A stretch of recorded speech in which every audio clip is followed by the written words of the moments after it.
Hello, and welcome back to our Business Resiliency Series. I'm Arianna. And I'm Ashley. And we just want to take a quick couple of minutes with you guys to let you know that we're actually going to be taking a small pause from the Business Resiliency Series to work on some work with some of our clients. And we just want to say thank you. We've had so many amazing business leaders and community leaders take some time, sit down with us and chat with us and share some of their amazing insight. And it's been a real pleasure to do that and to get a deeper insight into, the amazing leadership and resilience that we have in our community. Definitely. I know it's been really powerful for me to have that time where we're able to sit down and learn so much from these folks. Also, if you have not listened to all of the videos, please do so. They're going to be up on our YouTube channel, and we had 8 interviews with awesome people, and we're really honored to have had that opportunity. And we wanted to just take a couple minutes and talk about what we learned and some key takeaways that have sort of stuck with us. And as I was sitting down to think about that, there were so many that came to my mind. And the really cool thing is that I feel like they were all connected. While each interview we talked about focused on something a little bit different and had their own unique perspective with it, everything tied together, and I feel like it built upon each other. So it was kind of hard to synthesize my takeaways into just a couple of minutes.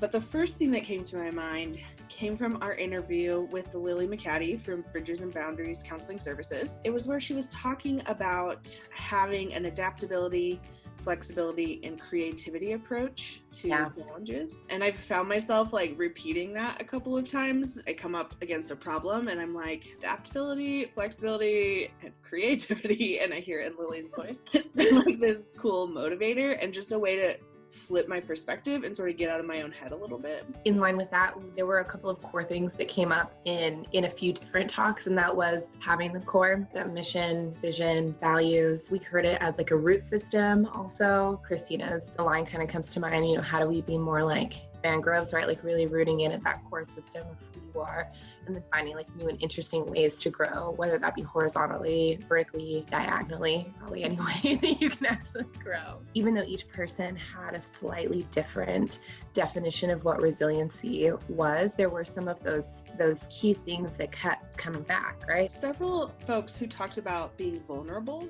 asking for help, and it's okay to not be okay, and sharing where you're at with your community, while it can feel kind of scary, is actually really empowering and brave. Just this idea that the community will support you regardless of where you're at. Yeah, that was such a good one. I instantly go to what is the positive mantra that I can take from this? And I think that is such a powerful statement, that it's okay to not be okay.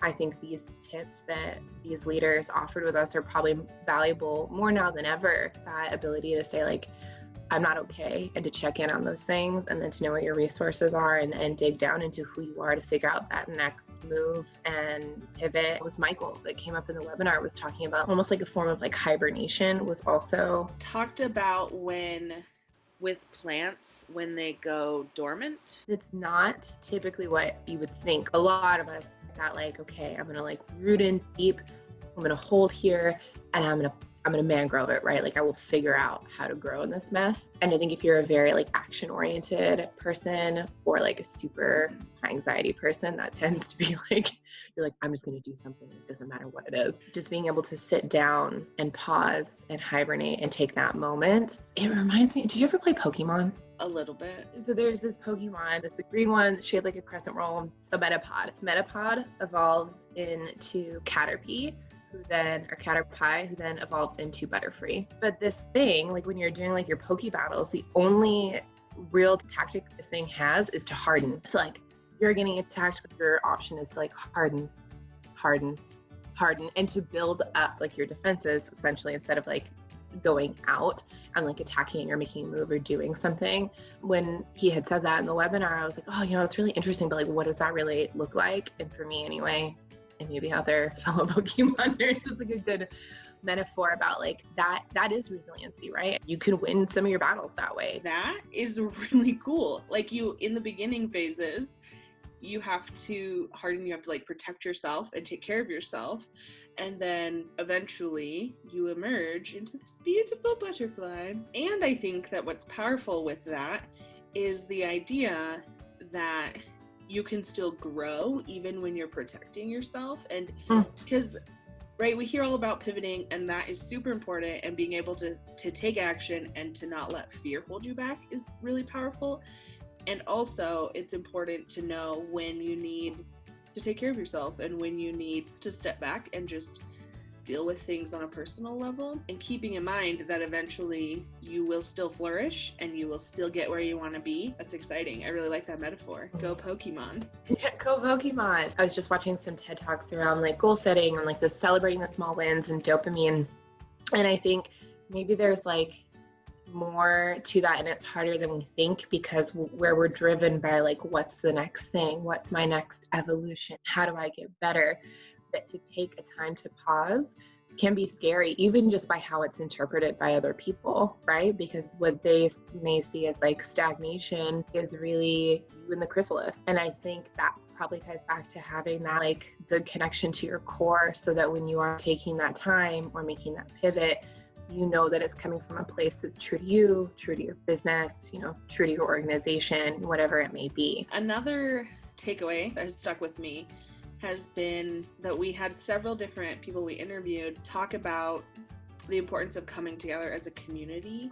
And they shared awesome examples of where they have seen that, whether it's with the creative community and the mural painting that's happening on boarded up businesses, or whether it's within the Black community, focusing on coming together to help apply for these loans, or the gardening community, creating a harvest dinner when all of this is over. All of those stories just really have spoken to me about the power that is in our community, and how resilient we can be, not only as individuals and businesses, but together as a community when we turn towards each other. Yeah, so it's an interesting kind of juxtaposition. I think we get to make a choice in how we choose to be resilient, and if we make the choice to turn towards each other or turn away from each other. And I think that directly affects like how resilient we are as individuals, businesses, and as a community. It makes me think of what Dana had said. We've got that gritty city goodness. So true. Everyone had right, different fields, different lines of work, business owners, community leaders. There's something palpable about that passion and that commitment. And for each one of them, and we chose them because we thought that they were resilient people also. So I'm excited when we come back to expand the series or to expand or like to start a new one. And we would love for folks watching this to share with us in the comments what has been your takeaways, what things have really stuck out to you, or what did you learn that maybe you didn't know. We love hearing from our community.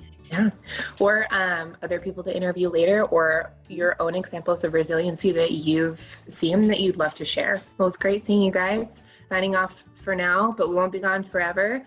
And I think we will still be releasing a few videos here and there, just kind of talking a little more about us and our super secretive, sometimes confusing services around holistic sustainability. So we'll break some of that stuff down for you guys and share a little bit of the work that we're doing with clients. And then we'll pick the series back up. Perfect. And so be sure to subscribe and hit the alerts button so that you get notified when we post new videos. All right. Bye. Thank you.